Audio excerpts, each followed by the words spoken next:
नमस्कार दोस्तों, आप सभी का हार्दिक स्वागत हमारे युक्ति आईएएस एकेडमी के यूट्यूब चैनल पर। इस चैनल के माध्यम से हम आपको यूपीएससी, स्टेट पीसीएस और अन्य सभी प्रमुख सरकारी परीक्षाओं के लिए प्रतिदिन परीक्षाओं के करंट अफेयर्स को एमसीक्यू के रूप में प्रस्तुत करते हैं।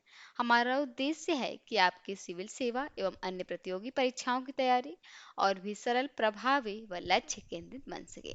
इसी के साथ शुरू करते हैं अपने 21 मई के सवाल से। सवाल था हमारा कि हाल ही में नेशनल एआई डॉक्टर्स मिशन कहाँ लॉन्च किया गया। चार विकल्प दिए थे: मुंबई, बेंगलुरु, नई दिल्ली, हैदराबाद। सही विकल्प था यहाँ से नई दिल्ली, क्योंकि ये 17 मई को नई दिल्ली में आयोजित जो कि हेल्थ एआई कॉन 2026 के दौरान इसका शुभारंभ किया गया था। शुरू करते हैं आज के सवाल से। आज का सवाल है, भारत की पहली निजी मरीन गैस टरबाइन सुविधा कहाँ स्थापित की जाएगी। सही विकल्प हो जाएगा यहाँ से विशाखापट्टनम।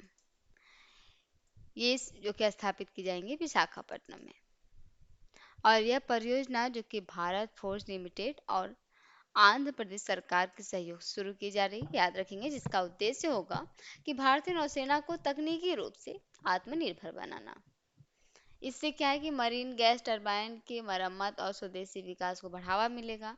वहीं इस परियोजना में लगभग 750 रोजगार के अवसर भी मिलेंगे।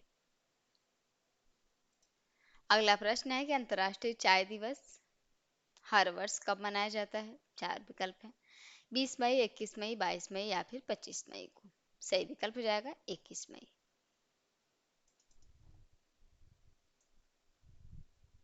संयुक्त राष्ट्र ने इसे 2019 में इसे आधिकारिक मान्यता दी थी, और जो कि पहली बार यह दिवस 21 मई 2020 को मनाया गया था। जो कि खाद्य और कृषि संगठन इस दिवस से जुड़े कार्यक्रमों का नेतृत्व करता है। इसका उद्देश्य है इस दिवस का कि चाय के सांस्कृतिक और आर्थिक महत्व को बढ़ावा देना। अगला प्रश्न है कि हाल ही में प्रधानमंत्री नरेंद्र मोदी को 92वें G7 शिखर सम्मेलन में भाग लेने के लिए किस देश ने आमंत्रित किया। हाल ही की बात है, ये किया है फ्रांस के राष्ट्रपति जो कि इमैनुअल मैक्रों हैं। इन्होंने प्रधानमंत्री नरेंद्र मोदी को 92वें G7 शिखर सम्मेलन में शामिल होने के लिए आमंत्रित किया। फ्रांस यहाँ से सही विकल्प जाएगा, जिसमें भारत G7 का सदस्य नहीं है, लेकिन फिर भी विशेष अतिथि के रूप में आमंत्रित किया गया है।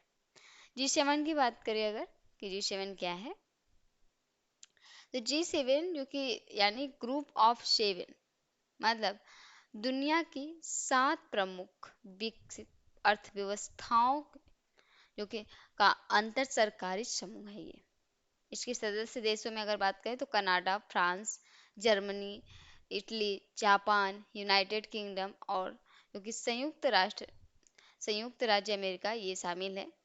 जो कि यूरोपीय संघ भी इसमें गैर सूचीबद्ध सदस्य के रूप में भाग लेता है।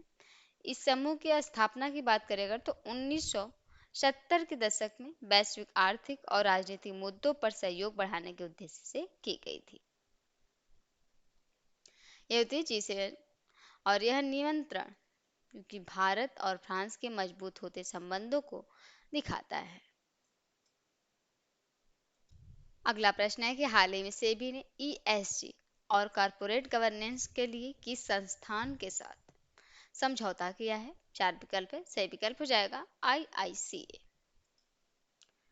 IICA ने जो कि मिलकर NISM और सेबी ये तीनों मिलकर कॉरपोरेट गवर्नेंस और ESG को बढ़ावा देने के लिए समझौता किया है। वहीं इसके तहत क्या है कि प्रशिक्षण, रिसर्च और नीति सहयोग को बढ़ावा दिया जाएगा। और यह समझौता जो कि 19 मई को मुंबई में हुआ था।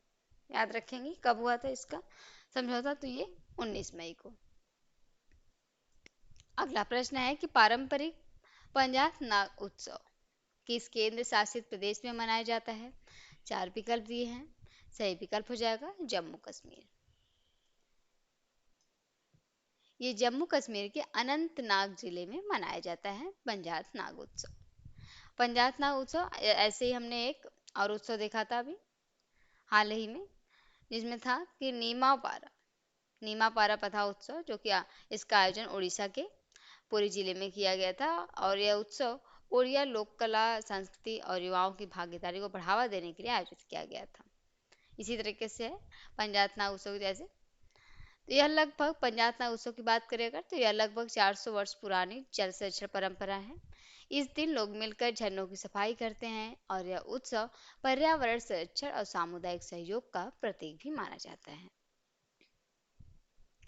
इन झरनों का पानी जो होता है कई गांवों में सिंचाई और पीने के काम भी आता है। तो ये थी बातें जो कि पंजाब नाग उत्सव से। अगला प्रश्न देखते हैं। अगला प्रश्न है कि हाल ही में रक्षा मंत्री राजनाथ सिंह ने दक्षिण कोरिया के किस शहर में भारतीय युद्ध स्मारक का उद्घाटन किया? तो ये किया है सियोल में। रक्षा मंत्री राजनाथ सिंह ने और दक्षिण कोरिया के पूर्व सैनिक मामलों के मंत्री जो कि क्वन ओहयुल हैं, इन्होंने सियोल के इम जिन कैक पार्क में भारतीय युद्ध स्मारक का उद्घाटन किया। यह स्मारक जो कि कोरियाई युद्ध में भारतीय सैनिकों के साहस, बलिदान और मानवीय सेवा को सम्मान देने के लिए बनाया गया है। अगला प्रश्न है कि हाल ही में सुचारू रूप से कार्य करने वाली देखभाल अर्थव्यवस्था का सृजन, ये विषय पर आभासी कार्यक्रम का आयोजन कौन सा मंत्रालय करेगा? स्वास्थ्य एवं परिवार कल्याण मंत्रालय, महिला एवं बाल विकास मंत्रालय, सामाजिक न्याय एवं अधिकारिता मंत्रालय या फिर श्रम एवं रोजगार मंत्रालय? तो ये करेगा सामाजिक न्याय एवं अधिकारिता मंत्रालय। ठीक है। सामाजिक न्याय एवं अधिकारिता मंत्रालय जो कि 22 मई को सुचारू रूप से कार्य करने वाली देखभाल अर्थव्यवस्था का सृजन, ये विषय पर एक वर्चुअल कार्यक्रम आयोजित करेगा। इस दौरान केंद्रीय मंत्री जो कि डॉक्टर वीरेंद्र कुमार वरिष्ठ नागरिकों के लिए जीवन ऐप और केयर गिवर डैशबोर्ड लॉन्च भी करेंगे। याद रखेंगे। अगला प्रश्न है कि हाल ही में प्रथम ICMR का वार्षिक क्लिनिकल ट्रायल सम्मेलन 2026 का आयोजन किस संस्था द्वारा किया गया? क्वेश्चन है ये, 4 विकल्प है। DRDO, ICMR द्वारा या फिर इसरो द्वारा या नीति आयोग के द्वारा। तो ये किया गया ICMR द्वारा। सही विकल्प हो जाएगा ICMR। ये भारतीय चिकित्सा अनुसंधान परिषद, जिसे हिंदी बोलते हैं, इसने प्रथम ICMR वार्षिक क्लिनिकल ट्रायल सम्मेलन 2026 का आयोजन किया। इस सम्मेलन में भारत के नैदानिक अनुसंधान, नैतिक जो कि समीक्षा और एकीकृत चिकित्सा अनुसंधान को मजबूत बनाने पर चर्चा की गई। वहीं इस सम्मेलन में वैज्ञानिकों और डॉक्टरों और शोधकर्ताओं ने भी भाग लिया है। वहीं इसमें एनीमिया के इलाज से जुड़े आयुर्वेदिक और आधुनिक चिकित्सा शोध के परिणाम भी प्रस्तुत किए गए। बहुकेंद्रित शोध के लिए एकल नैतिक समीक्षा संबंधी दिशा निर्देश भी जारी किए गए। ये सभी चीजें हुई इसमें। अगला प्रश्न है कि हाल ही में भारत इनोवेट्स इन्वेस्टर शोकेस का आयोजन कहाँ किया गया? 4 विकल्प है। मुंबई, बेंगलुरु, हैदराबाद या फिर पुणे में। तो सही विकल्प हो जाएगा यहाँ से, ये किया गया है बेंगलुरु में। इस कार्यक्रम में 24 भारतीय डीप टेक स्टार्टअप ने अपने नवाचार और तकनीकी उत्पाद निवेशकों के सामने प्रस्तुत किए। वहीं इसमें भारत और विदेश के 90 से अधिक बड़े निवेशकों ने भी भाग लिया है और यह कार्यक्रम भारत फ्रांस नवाचार वर्ष 2026 का हिस्सा भी है। अगला प्रश्न है कि हाल ही में यूनाइटेड किंगडम में सबसे कम उम्र के भारतीय मूल के मेयर कौन बने हैं? तो ये बने हैं तुषार कुमार। सही विकल्प हो जाएगा यहाँ से तुषार कुमार। और ये हैं तुषार कुमार जिनकी हम बात कर रहे हैं। यह केवल 23 वर्ष की आयु में मेयर बने हैं। और तुषार की बात करें, तुषार मूल रूप से जो कि हरियाणा के रोहतक के रहने वाले हैं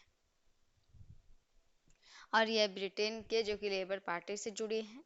और इससे पहले भी ये 20 वर्ष की उम्र में सबसे युवा भारतीय मूल के पार्षद भी बने थे। ये खास बात है इनकी।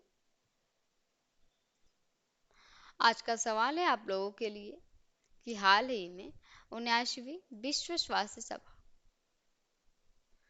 में भारत का प्रतिनिधित्व किस केंद्रीय मंत्री ने किया? तो चार विकल्प है: पीयूष गोयल, जेपी नड्डा, राजनाथ सिंह या फिर अमित शाह। सही विकल्प को आप लोगों को कमेंट बॉक्स में जरूर बताना है। इस वीडियो को अंत तक देखने के लिए आप सभी का दिल से धन्यवाद। अगर यह वीडियो आपके लिए उपयोगी लगी हो तो कृपया चैनल को सब्सक्राइब करें, वीडियो को लाइक करें, अपने दोस्तों के साथ शेयर करें। आपकी सफलता ही हमारा संकल्प है। धन्यवाद।